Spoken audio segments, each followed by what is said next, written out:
I remember telling Ashley, we can't feel sorry for ourselves or be upset because they had to fight from day one, and you know, a lot of times they couldn't tell us. It's just like, oh, wait and see. When he's 2, you might see this or this might happen. And if you get down to it, nobody probably thought we were going to be at 4 years with him. And you know, he's here by far doing more than anybody thinks he's going to do. So we don't try to beat ourselves up about it. It sucks that your kid has to go through it, but they kind of show you a lot about what really being tough's all about.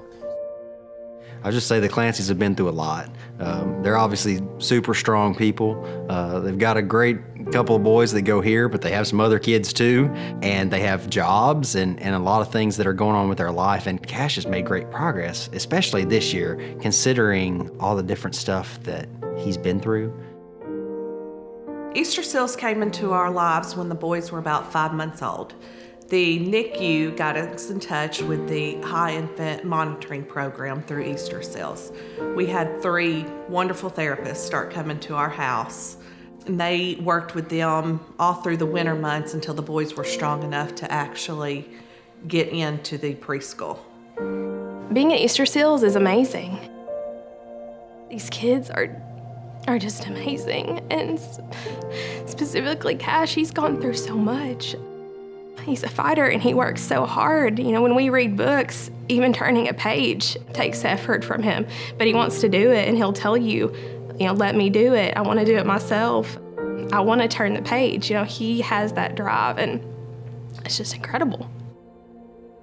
Early intervention is such a huge deal, and Easterseals has pushed that mantra for a really long time, that the earlier that we can tackle something, the more chance of more independence later. One of my biggest fears with Cash was inclusion, that he would be left out. Doctors could not tell us if he would just be laying in a bed the rest of his life. I didn't know if I'd ever hear mommy or I love you.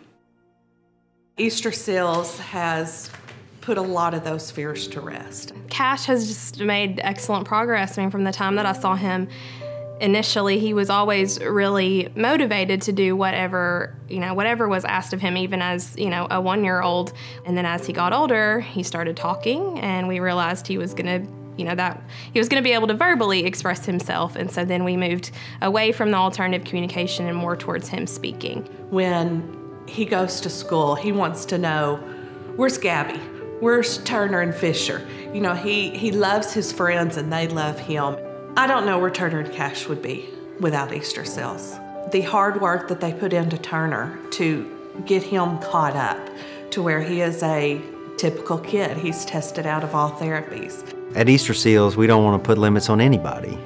I think that our charge is to day by day set and reach goals, and then set and reach the next goal. They had told me months ago, we're gonna try him in a motorized wheelchair. I'm like, okay. When they sent me that video of him driving his own wheelchair, it brought me to my knees.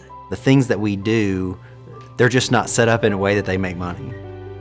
But there are a lot of people that really need that help, right? Families need that help. The fundraisers that we do help balance all that, and it helps us provide a great service to a ton of people and their families that last a really, really long time, really from cradle to the grave. We're taking care of people because of great fundraisers that we do, like the fashion show. We're very excited to stay with Easterseals in the long run.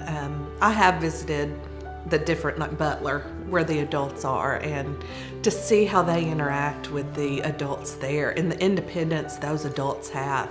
The ones that you may have never thought would have independence. You know, they are in there cooking or painting. I cannot wait to see Cash do some of that, because he will.